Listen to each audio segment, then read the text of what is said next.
तो गाइज़ आज हम असेंबल करने वाले हैं पल्सर 150 का गियर बॉक्स। जैसे कि आप देख सकते हैं जो हमारी इनपुट एंड आउटपुट शाफ्ट है एंड उसके जो सारे गियर्स हैं वो मैंने यहाँ पर प्रॉपर तरीके से अलाइन कर दिए हैं।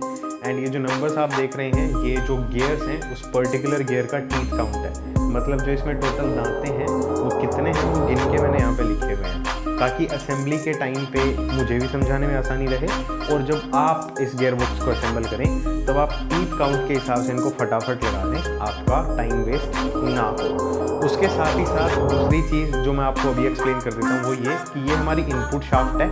इसमें नंबर्स आप देख लीजिएगा, मैं आपको ये बता रहा हूँ कौन सा गियर कौन से नंबर का है। तो हमारा फर्स्ट जो गियर है इनपुट शाफ्ट का वो ये है, उसके बाद में सेकेंड गियर हमारा ये वाला है, थर्ड गियर जो है वो हमारा ये है एंड फोर्थ ये है और जो फिफ्थ है वो ये रहेगा। सबसे कम दांते वाला जो गियर होता है वो हमारा पहला गियर होता है और सबसे ज़्यादा टीथ जिस गियर में होते हैं वो हमारा टॉप गियर होता है, जो कि इस केस में फिफ्थ है क्योंकि ये 5 स्पीड गियर बॉक्स है। और हमारी जो आउटपुट शाफ्ट है उसके केस में इसका जस्ट उल्टा होता है। मीन्स जो सबसे बड़ा गियर है जिसमें सबसे ज़्यादा टीथ काउंट है वो हमारा फर्स्ट गियर है। तो इस केस में ये फर्स्ट गियर है, 32 वाला सेकंड गियर है, उसके बाद में ये हमारा थर्ड गियर है, ये फोर्थ गियर है और ये फिफ्थ गियर रहने वाला है। तो ये सारी चीज़ें आपको अच्छे से आई होप समझ आ गई होंगी। तो अब हम फटाफट इसकी जो असेंबली है उसकी तरफ मूव ऑन कर लेते हैं। बट उससे पहले बात करते हैं इस वीडियो के स्पॉन्सर की, जो कि हैं carPM bike scanner. So basically carPM bike scanner की हेल्प से आप अपनी बाइक को प्रॉपर्ली स्कैन कर सकते हैं, उसके कोड्स हैं उनको डायग्नोज कर सकते हैं, रीसेट कर सकते हैं, सर्विस रीसेट कर सकते हैं एंड साथ ही साथ जो लाइव डेटा है बाइक का उसको भी आप एक्सेस कर सकते हैं। एंड अभी चल रही है इनकी फेस्टिव सीजन सेल जिस पर इनके सारे प्रोडक्ट्स के ऊपर आपको फ्लैट 20% का डिस्काउंट वो देखने को मिलने वाला है। सो लिंक डिस्क्रिप्शन में है, do check it out and अभी बैक टू द वीडियो। तो सबसे पहले इनपुट शाफ्ट है उसी को असेंबल करते हैं। इसमें ये एक कुछ इस तरीके का वॉशर है, सबसे पहले ये लगेगा, ये जाएगा यहाँ पर। और ये जो पर्टिकुलर शाफ्ट्स हैं दोनों ही इनमें ये आपको छेद हैं ये दिखने वाले हैं, ये बेसिकली इनके अंदर से ऑयल की सप्लाई होती है एंड उसी के लिए ये जो होल्स हैं वो बनाए गए हैं ताकि जो गियर्स हैं वो रोटेट होते टाइम अंदर से भी अच्छे से लुब्रिकेट रह सकें, ताकि उनका वेयर एंड टेयर वो कम हो और जो स्मूथनेस है वो बनी रहे। तो मेक श्योर आप इनको अच्छे से क्लीन करें, जो कंप्रेस एयर आती है उससे आप इनको ब्लो आउट करके अच्छे से चेक कर लें कि जो होल्स हैं वो सारे ओपन हो एंड जो लुब्रिकेशन है उसमें किसी भी टाइप की रुकावट ना आए। ये कुछ टिप्स हैं जो कि अगर हम फॉलो करेंगे तो हमारा इंजन जो है वो रीबिल्ड करने के बाद एकदम फैक्ट्री की तरह रीबिल्ड होगा, वो सालों साल चलेगा। विद दैट सेड अब ये वाला गियर लगाते हैं 24 टीथ का। तो इसका ये जो फ्लैट सेक्शन है ये हम रखेंगे अंदर की तरफ, मीन्स ये कुछ ऐसे लगेगा। और आप जब भी गियर बॉक्स की फिटिंग करें तब उसको लुब्रिकेट करते हुए फिट करें। मेरे केस में कैमरा में ऑयल का जो रिफ्लेक्शन है वो आता है तो अभी मैं इनको लुब्रिकेट नहीं कर रहा हूँ, मैं इनको फिट करते टाइम लुब्रिकेट कर दूंगा। लेकिन अगर आप साथ साथ लुब्रिकेट करते चलेंगे तो वो अच्छा रहेगा। उसके बाद में ये एक वॉशर है जिसमें ये स्लॉट्स हैं, तो इसकी कोई डायरेक्शन नहीं है, वैसे आप इसको कैसे भी लगा सकते हैं। इट इज़ जस्ट कि ये जो स्लॉट्स हैं इनको इन स्लॉट्स के साथ किन्हीं भी दो मैच करके फिर हमें लगाना है। एंड उसके बाद में ये जो सर्कलिप है इसको लगाएंगे। तो जो सर्कलिप है वो हमारी यहाँ पर ये जो आपको स्लोप दिख रहा है इसमें लगेगी। तो ये सारा कुछ हमारा ऐसे लग जाएगा एंड फिर ये जो कट है इसमें हमारी सर्कलिप फंस जाएगी। और सर्कलिप के लिए हमें स्पेशल टूल लगेगा जो कि सर्कलिप एक्सपेंशन टूल आप इसको बोल सकते हैं, सर्कलिप प्लायर भी बोला जा सकता है। तो इसकी हेल्प से हमें सर्कलिप उसको एक्सपेंड करना है एंड उसके बाद में धीरे धीरे इसको स्लाइड करते हुए हम ऑल द वे इसका जो स्लॉट है वहाँ तक लेकर के आएंगे। एंड जब एकदम करीब में ले आए तब हम इसको ऐसे पुश करके फिट कर सकते हैं। अभी आप देख सकते हैं सर्कलिप अपने स्लॉट में फिट हो गई है। इसको हम थोड़ा सा रोटेट करके देखेंगे ये प्रॉपर फिट हुई है क्या, एंड देयर वी गो। उसके बाद में लगाएंगे इस 21 टीथ के गियर को।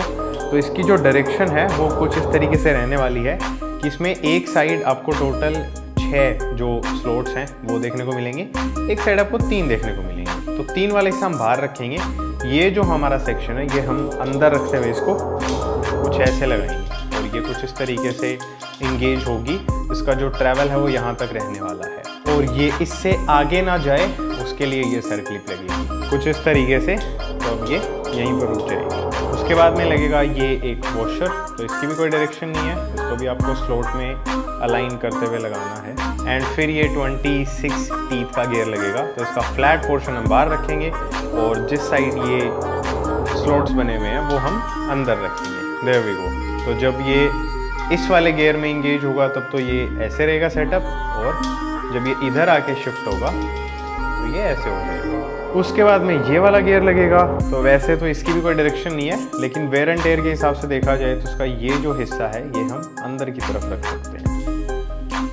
There we go. ये वैसे 17 टीथ का है एंड फिर ये कुछ इस तरीके से दिखने वाला पोर्शन लगेगा, और इसी के साथ हमारी इनपुट शाफ्ट रेडी है। तो अभी बारी है आउटपुट शाफ्ट की तरफ मूव करने की। ये दोनों साइड से फिट होने वाली है, मतलब सबसे पहले हम इधर का जो गियर है वो लगाएंगे। तो उसके लिए सबसे पहले ये एक कॉलर स्लीव है, ये लगेगी। तो इसका कॉलर वाला जो हिस्सा है वो हम रखेंगे कुछ ऐसे। There we go.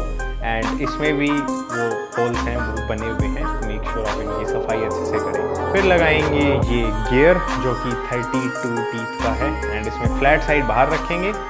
ये वाली जो साइड है ये हम रखेंगे अंदर, ये लगेगा कुछ ऐसे। उसके बाद में यहाँ पर लगेगा ये एक washer. There we go. And फिर इसमें कट बना हुआ है इसी तरीके का, जिसमें ये जो सर्कलिप है ये फिट होने वाली है। देयर वी गो।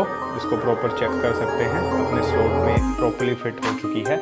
अब यहाँ पर ये जो स्लॉट है इसमें ये एक रबर की ओरिंग लगती है, जो कि ऑयल सील के अंदर एक स्लीव लगती है मेटल की, उसमें से ऑयल ना निकले उसके काम आती है। तो इसको हम आराम से डैमेज किए बिना इसका जो स्लॉट है उसमें लेकर के जाएंगे और फिर इसको सिंपली ड्रॉप कर देंगे। फिर बारी आती है इस वाले गियर की। 24 टीथ का है ये। इसकी फ्लैट साइड रखेंगे हम बाहर की तरफ। ये जो 3 इसके सेक्शंस बाहर निकले हुए हैं ये इसमें जाने वाले हैं। तो ये हमारा कुछ इस तरीके से लगेगा और ऐसे ये फिट होगा। फिर ये एक वॉशर है जो आप देख सकते हैं किस टाइप का है।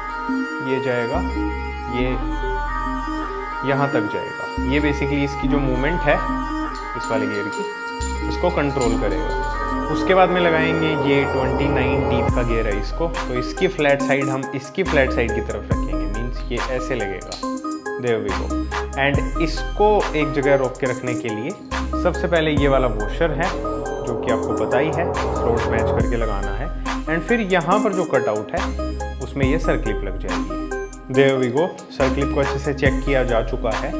तो अब इस वाले गियर को लगाने की बारी है। तो इसमें ये जो हिस्सा है, 3 जो सेक्शंस हैं उनको हम बाहर रखेंगे एंड ये जो 6 सेक्शंस हैं इनको हम अंदर रखेंगे और ये कुछ इस तरीके से फिट होंगे। उसके बाद में ये एक कॉलर्ड स्लीव है जो कि यहाँ पर ऐसे लगेगी। ये भी बेसिकली इसका जो मूवमेंट है उसको कंट्रोल करने का काम करेगी। एंड ये वाला जो गियर है इसके फ्री मोमेंटम के लिए इसकी जो स्लीव वाला सेक्शन है वो प्लेटफॉर्म का काम करेगा। तो इसमें फ्लैट साइड बाहर रहेगी। ये वाली जो साइड है अंदर रखेंगे, ये कुछ ऐसे लगेगा और इसमें जो गियर है वो कुछ ऐसे फिट होगा। एंड लास्ट में लगेगा ये वॉशर जो कि कुछ ऐसा दिखता है।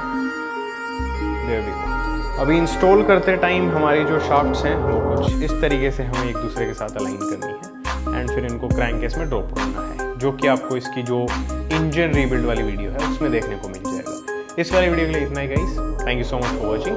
Bye bye.